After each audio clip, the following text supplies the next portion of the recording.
Olá pessoal, meu nome é Alisson Avelino, juntamente com o colega Antunes França, iremos fazer uma apresentação sobre um artigo, o nome está aí, Análise das manifestações patológicas no período histórico da Capela de Santa Luzia em Carnaubais, Rio Grande do Norte. Isso aí é uma tarefa que foi solicitada pelo professor Fagner França, como forma de obter conceito para aprovação na disciplina que é a metodologia do trabalho científico. Vamos lá, Bem, a Capela de Santa Luzia é uma edificação bastante antiga que tem um importante valor histórico e cultural, tanto para a região e posso até dizer para o estado do Rio Grande do Norte. Sendo assim, dessa forma, é de suma importância a conservação dessa edificação. A referida capela foi construída em 1917, como eu já falei, localiza-se no município de Carnaubais, Rio Grande do Norte. Deixa eu ajudar aqui com o apontador a laser. Carnaubais aqui do estado do Rio Grande do Norte, tá? Sua estrutura ela já foi praticamente destruída, devido a fortes precipitações pluviométricas que ocorreram na região em um tempo mais passado, E então foi necessária a sua demolição e ocorreu a sua reconstrução em 1924. Esse trabalho, pessoal, tem como objetivo principal identificar as manifestações patológicas, bem como as suas causas, e assim propor um plano de manutenção, no caso corretiva, já que já existem as patologias dessa edificação. Para tanto, foi realizado um levantamento, das principais manifestações encontradas nessa edificação, por meio de visitas em loco com registro fotográfico. As manifestações encontradas foram bolor, destacamento da pintura, eflorescência, desprendimento do revestimento argamassado, cupim na madeira e biqueiras na cobertura. Vamos agora para esses processos de deterioração. O que é isso? O processo de deterioração nas edificações ele ocorre devido à degradação provocada por alguns fatores. Deixa eu só botar aqui o meu marca-texto. Por exemplo, falhas nas etapas construtivas, Isso pode ser de planejamento, no projeto, materiais, por exemplo, interessante, você pode ter material de boa qualidade, 2, 3 materiais de boa qualidade, mas na hora de trabalhar, eles não trabalham bem em equipe e pode ocasionar problemas para a sua estrutura, para a sua edificação. A ação das intempéries, o tempo em geral, o clima, chuva, umidade, a própria radiação solar e a biodeterioração, como a gente sabe da vida, a deterioração por um ser vivo, cupim, broca, fungos, etc.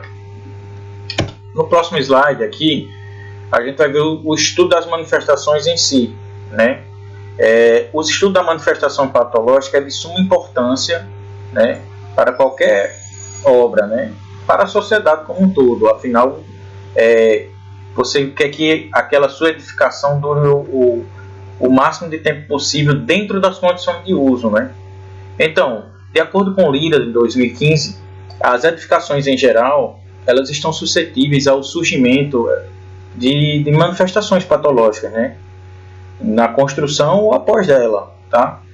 E quando isso ocorre, o desempenho dessa estrutura ele está alterado, Ela pode até ainda desenvolver para aquilo que foi idealizado, Ela pode até se prestar esse serviço, mas não em 100%, Então, agora, em uma obra, vamos dizer assim, um prédio histórico, eu diria que esse fato é mais relevante, é mais latente, pois você também precisa preservar o patrimônio histórico. E o que é isso? De acordo com o IPHAN, o Instituto do Patrimônio Histórico e Artístico Nacional, tá? O patrimônio histórico pode ser definido como um bem que apresenta um significado assim expressivo, uma importância expressiva para aquela sociedade no qual ele está inserido, né? Pois ele conserva a história daquela sociedade, tá bem? Bem, e a metodologia? Olha, o trabalho, né, foi feito baseado em registros fotográficos, né, in situ lá no local, tá? Essa coleta, né, de imagens foi realizada durante algumas visitas, logicamente fazendo-se as devidas observações para não deixar passar nada em branco, né? E isso tudo balizado, vamos dizer assim, né? Regulado, balizado pelas normas vigentes, né? E pela literatura atualizada, né? De forma que o trabalho ficasse o mais fidedigno possível ao estudo da realidade, tá certo? Agora, aqui nesse próximo slide, a gente já vai começar a falar dos resultados e as discussões que aparecem, né, no nosso trabalho. Aqui nós temos o bolô, né? Daqui para frente a gente já vai discutir as manifestações patológicas. Então, uma das principais manifestações encontradas tanto nessa, né, mas como em várias edificações, é o bolor, como está destacado aqui, né, nas nossas figuras, tanto externamente, tá, como internamente, né. Mas o que é o bolor, né? O bolor é o aparecimento de fungos que geralmente são de cor ou preta ou esverdeada. E isso acontece em locais de pouca luminosidade e pouco vento, né, pouca ventilação, ou com um ou outro a soma desses dois fatores, né, e em locais, desculpe, e em locais de umidade acentuada, tá, que entra em contato direto ou indiretamente com a sua edificação. De acordo com o SADIC, em 2013, essa umidade ela pode ser proveniente, por exemplo, do excesso do ar devido ao clima, como eu falei, ou numa falha construtiva, ou seja, está intrínseco, está ligado àquele material construtivo, e aí vai ocasionar esse problema, tá? Olha, outro problema que nós encontramos, né, outra manifestação patológica, destacamento de pintura e eflorescência, né? Bom, isso tanto nas fachadas como internamente, só reforçando. De acordo com o Vitório, em 2003, a eflorescência é o depósito de sais acumulados sobre uma superfície de alvenaria, tá? Realmente é uma definição um pouco mais abstrata, né? Agora, para Segatti, em 2005, esse fenômeno ele resulta da migração para a superfície, né, dos sais solúveis, ou seja, os sais presentes, por exemplo, no tijolo, na argamassa, né, ele vai se movimentar e vai para a superfície, acarretando exatamente isso, né, que já é vamos dizer assim, uma definição mais robusta, mais, como eu diria, mais acertada.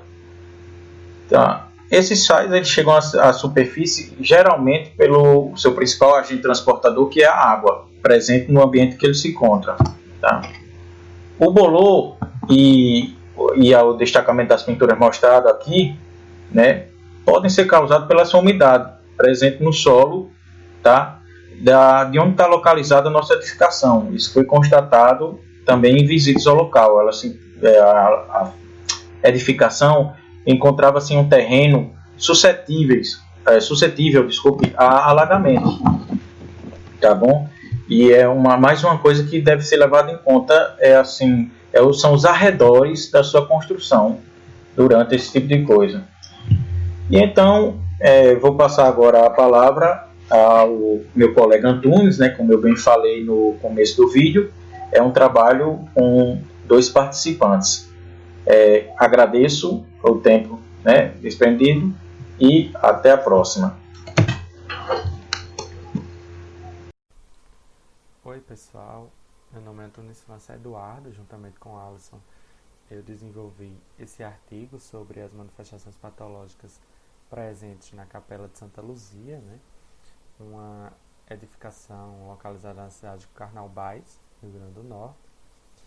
E dando continuidade às manifestações que a gente encontrou através das visitas em loco que foram feitas, dos registros fotográficos identificados, né, juntamente com a comparação entre a literatura e os registros fotográficos para a identificação dessas manifestações. E uma manifestação, né, outra manifestação das que o Alisson já falou, que foi encontrada, foi a presença de cupim na estrutura, né, de madeira do telhado. Que o cupim são insetos, né, que se proliferam quando na presença de umidade. E esses cupins, né, eles são insetos e formam caminhos na madeira, né, como indicado com essas setas aqui, né, formando esses caminhos. E esses insetos eles se alimentam da celulose na madeira. É por isso que eles são encontrados. E a justificativa, né, a causa dessa manifestação presente na edificação foi a presença dessas biqueiras no telhado, né, esse afastamento entre as telhas, porque com isso, né, quando chove, ela deixa a madeira úmida e aí propicia a proliferação desses insetos, né, para eles se alimentarem da celulose dessa madeira.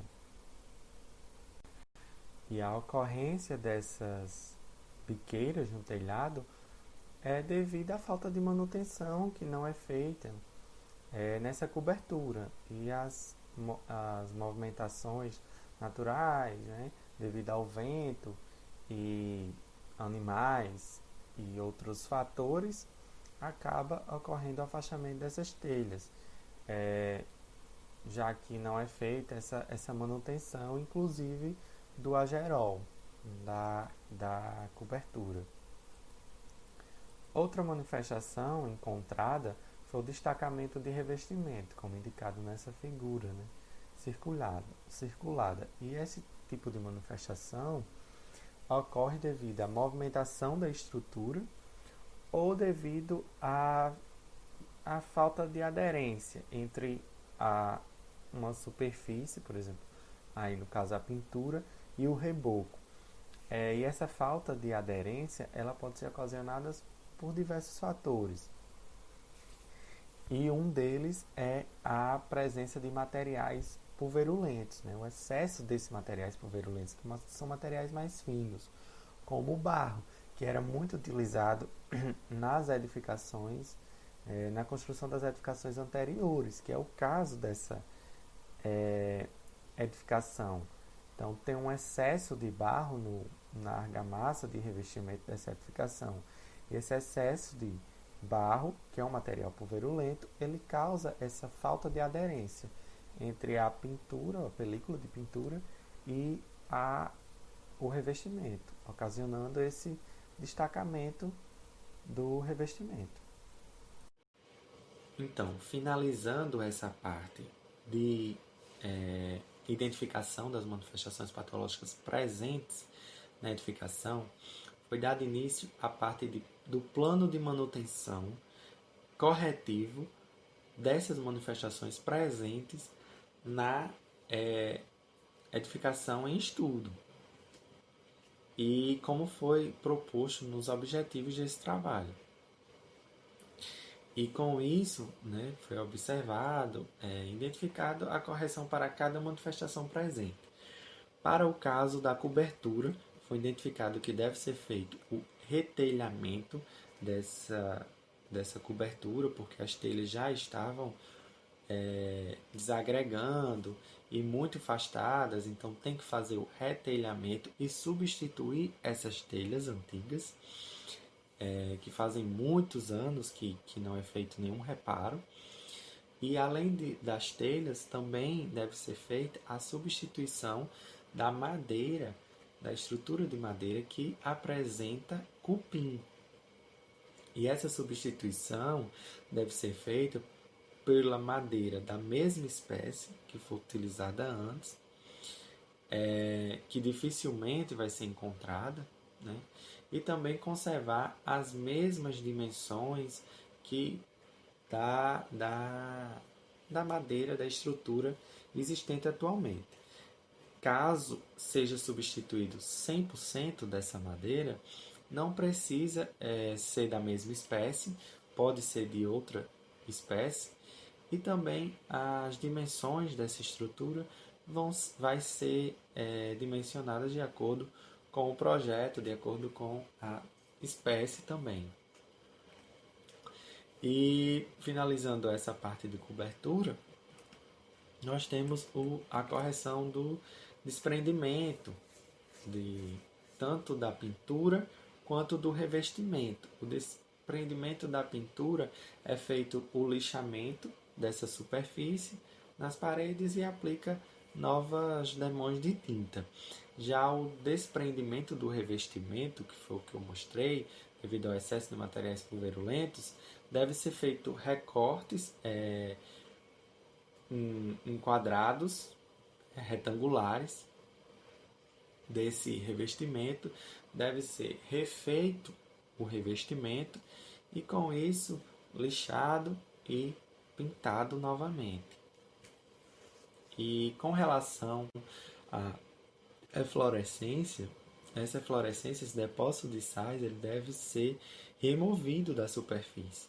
E ele deve ser removido através da escovação com escova de cerdas de aço